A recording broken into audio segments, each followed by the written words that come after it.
Thank you so much for staying hungry for a little bit so that you can listen to me.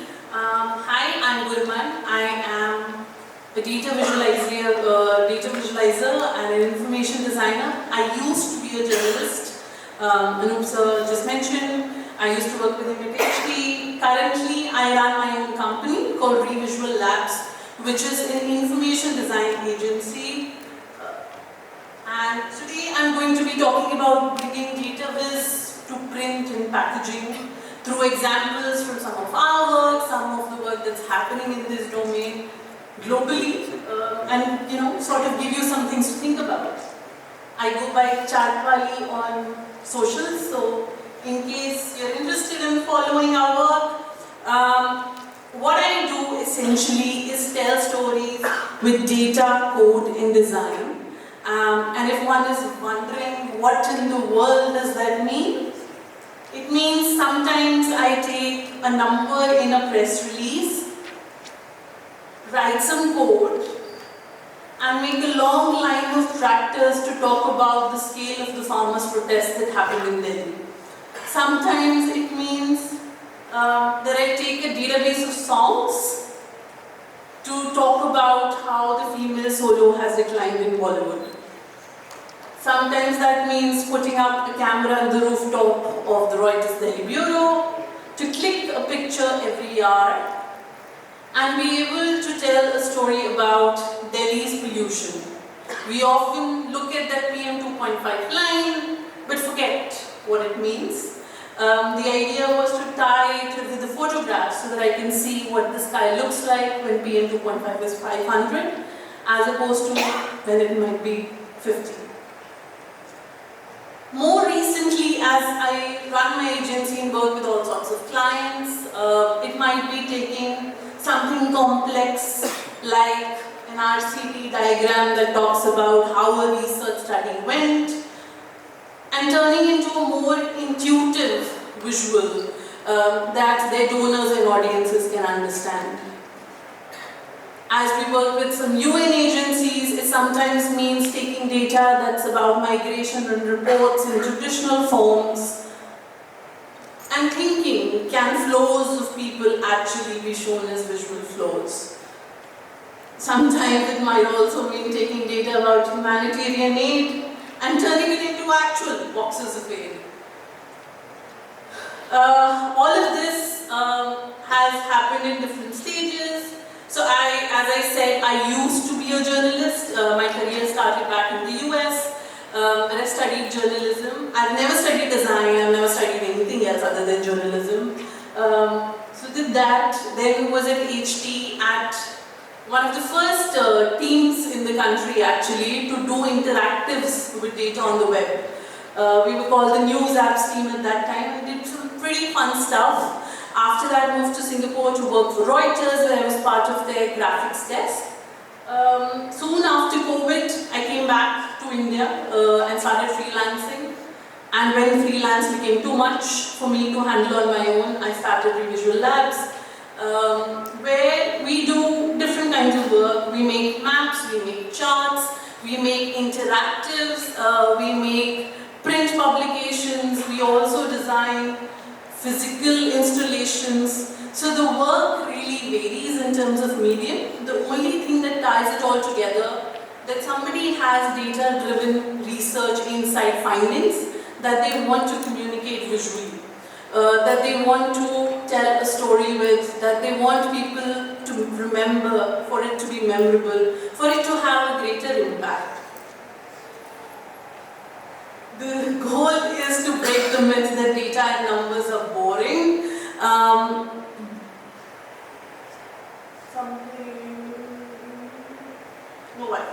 Thank you. So in terms of, if you're wondering what's all of this got to do with print and packaging, of course, the work that I do has lots of, translations in the medium that you folks work with. You have packaging design where data has potential. You may have posters and newspapers and advertising. You may also do stuff for events, whether that's merchandise, and as well as publication design. This is a visual from Information is Beautiful, and they talk about what makes a good visualization. And if you were to think about it, first of all, it depends on the purpose.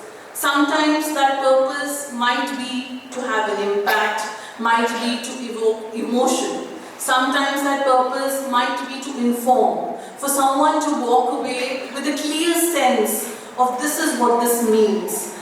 This is how this may change my decision.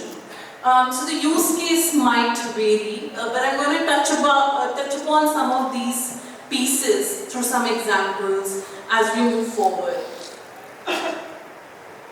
So first question first set of examples talks about what if packaging could help us think about our preferences. So one of my favorite coffee brands is Blue Tokai, and if you've been to their store, you see these radar charts which look like this.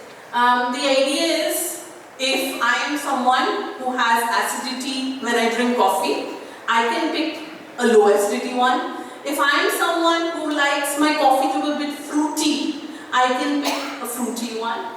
But they put across multiple parameters, whether it's nutty, whether it's bitter, whether it's acidic, and then lets you decide on your own through helpful visualizations.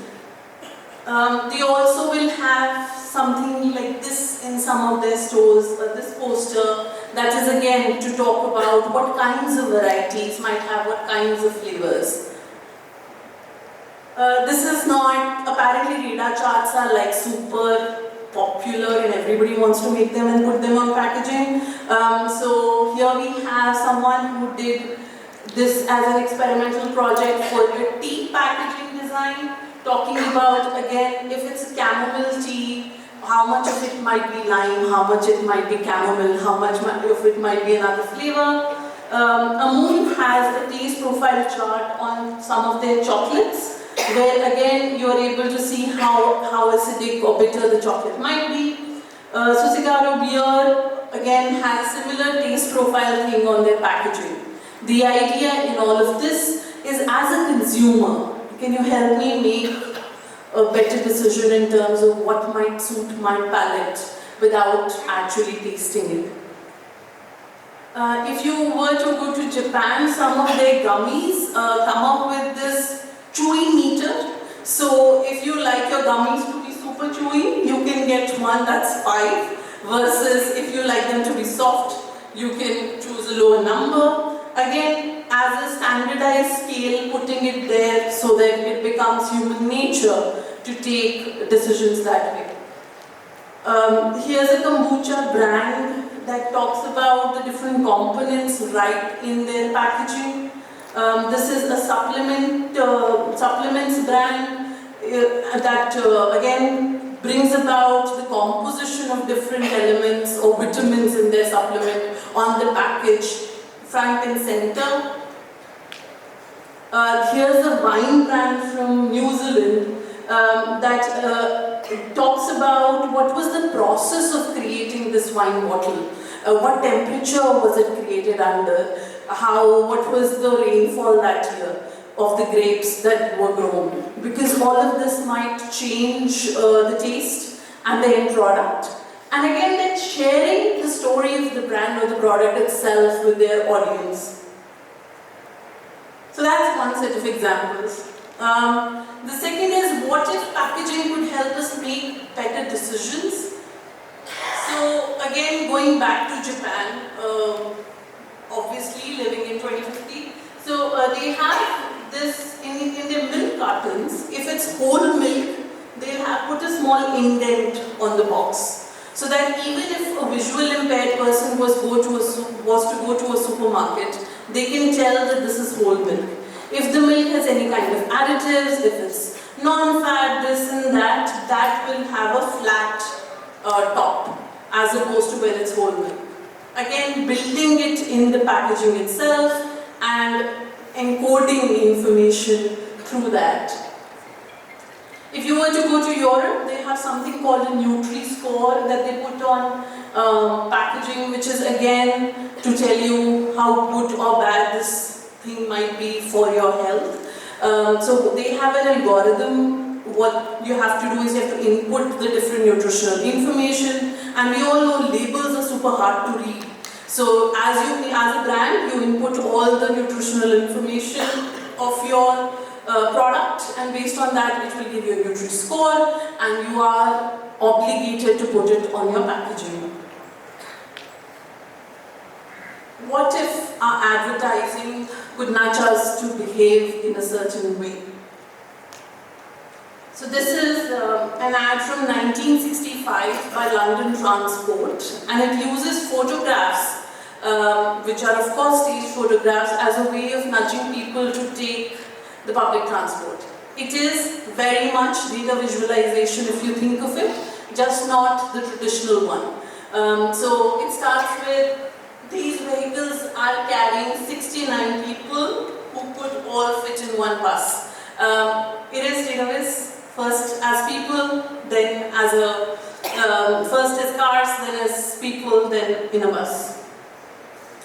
The Whole Truth also does this. Whole Truth is a protein brand in India, actually health foods brand.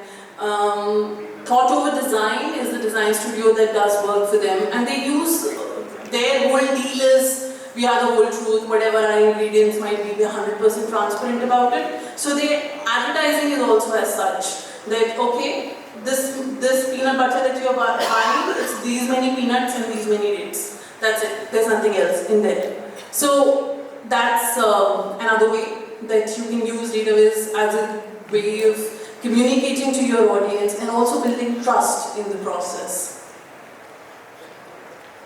I think one very underutilized form of database is in bills, and some countries do have it. I used to live in Singapore, and the Singapore bill has made me turn off the lights more often than I would, 100%. So when you get the bill in Singapore, it will tell you this is your reading, this is the average reading of households like you, and this is what we recommend should be. So all three things in there. It is telling me about me for sure. It's made it personal, but it has also put it in context to two different parameters that can nudge behavior. This is from California, which again does something similar, where it gives me a chart of my readings on the bill itself. Okay, next one has a question. Okay, yeah. Do people know what this Viz is? Have people seen this Viz before? Anybody in the audience? Somebody? It is, but this particular Viz in this gradation represents climate change. It is how much the world has warmed every year since the 1800s. It's by a climate scientist called Ed Hawkins, and these are called the climate stripes. So basically, that extreme red means extreme warming, and this blue here means it was colder than the average, it was hotter than the average, and that's how the scale is going. And as we can see, in the last couple of years, we have warmed a lot, and that's why we are talking about climate change quite significantly at our current times. Now, he made this visualization, which is a very abstract viz. He first made it a bar chart, then he made it this. Like, there were stages that it went to. But once it came to this abstract form, it has actually taken a life of its own. Merch has been happening. People have been putting it on Teslas, mugs, chappals.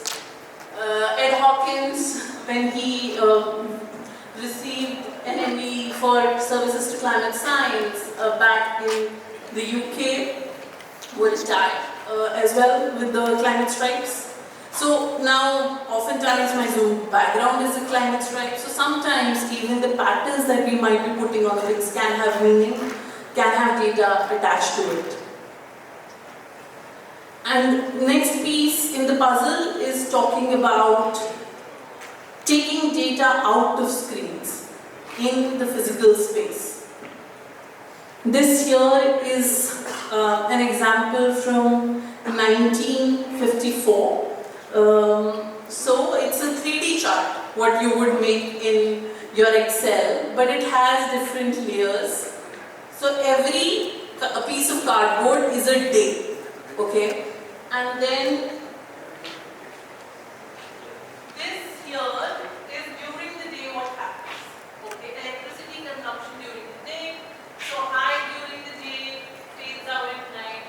Then when you put it periodically, you can chunk out the months, and at that angle I'm able to see, okay, what happens in summers as opposed to what might happen in winters. So this was actually done by the electricity board itself, and those are different views.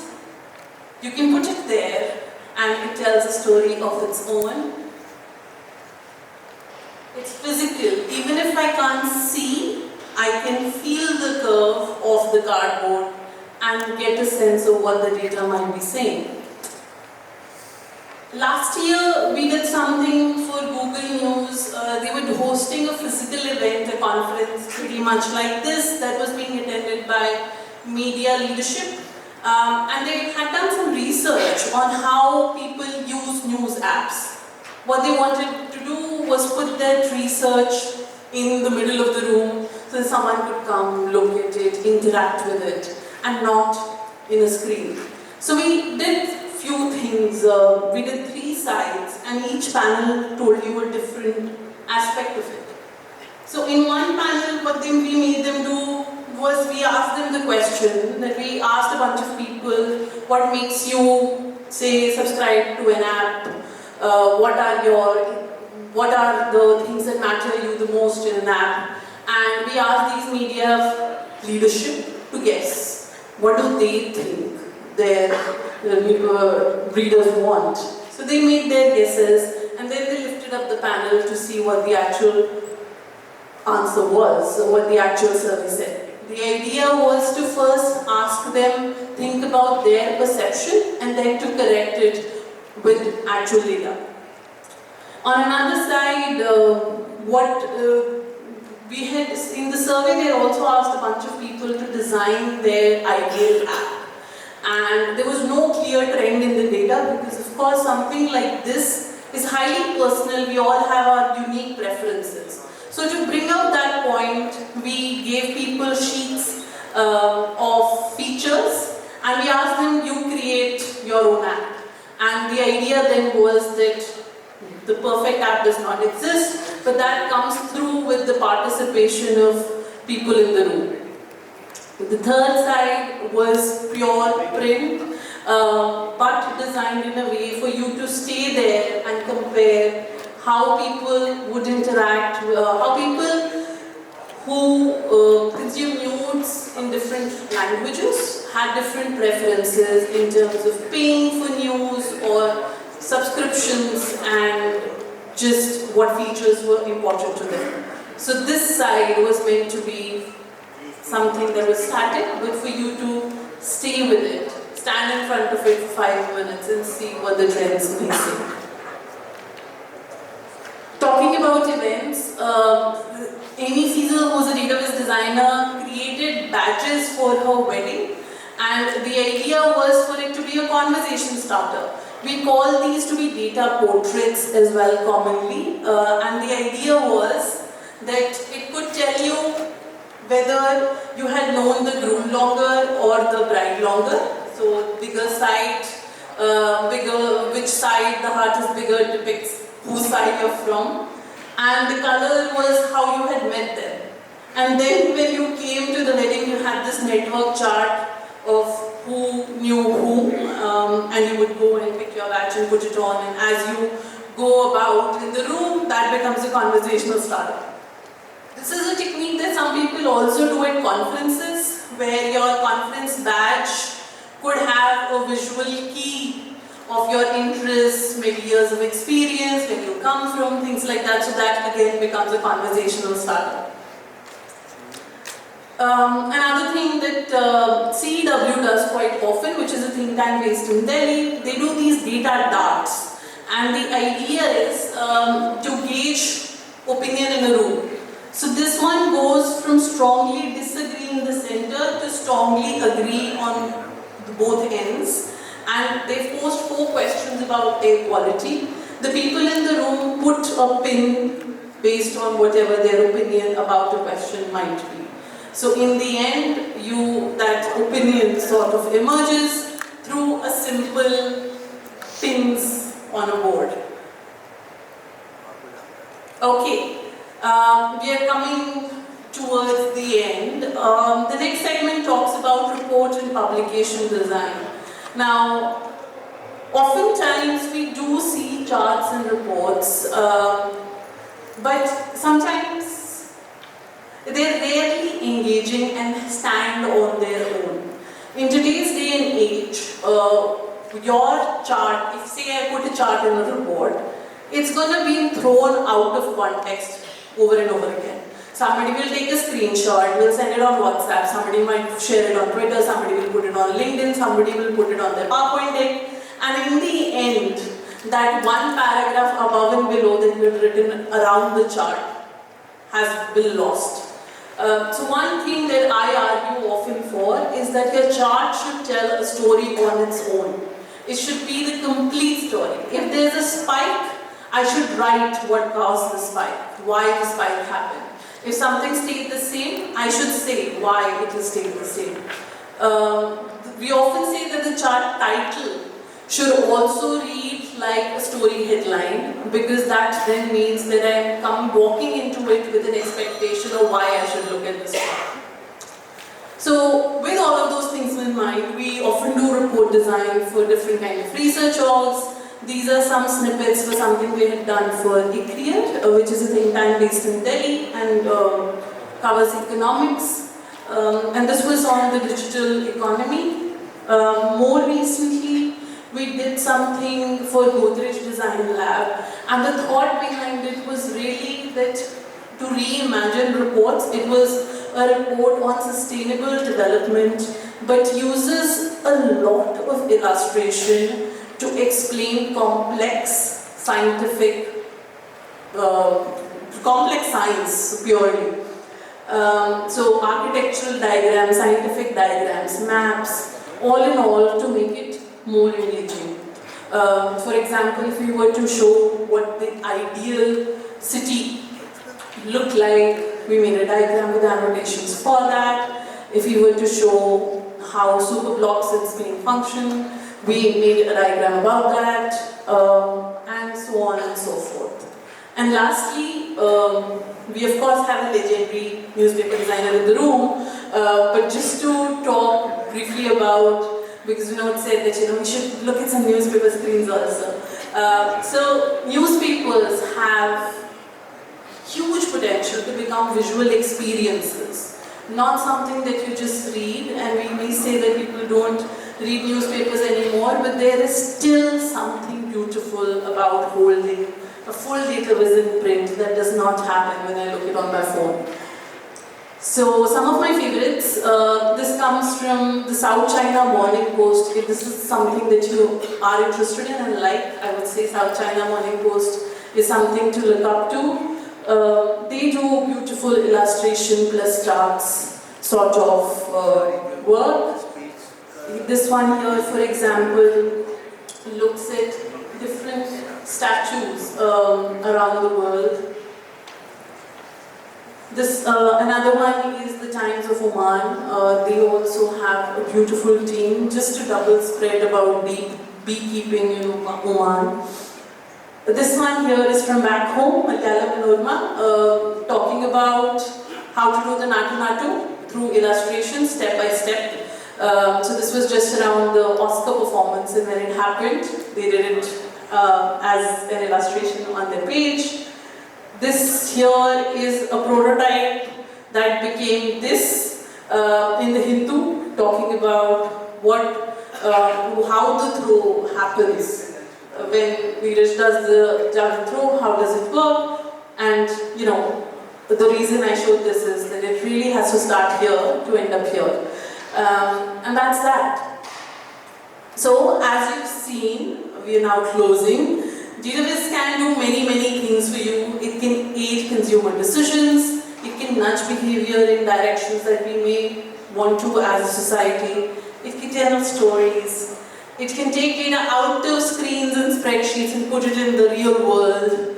And it can also help you create factual visual experiences. One framework that I would give you to think about all of this is one that goes from story finding to storytelling, or as we say, from exploration to explanation. And based on your use case, you can then decide where your visual may end up. So your exploration might be like that screen that we wanted in the Google event for people to spend time on and walk away with different insights. Different people may walk away with different insights, as opposed to the tractor thing that I showed you earlier. That might be a storytelling thing, there's no exploration. I'm telling you this was the scale of the protest and that's it. So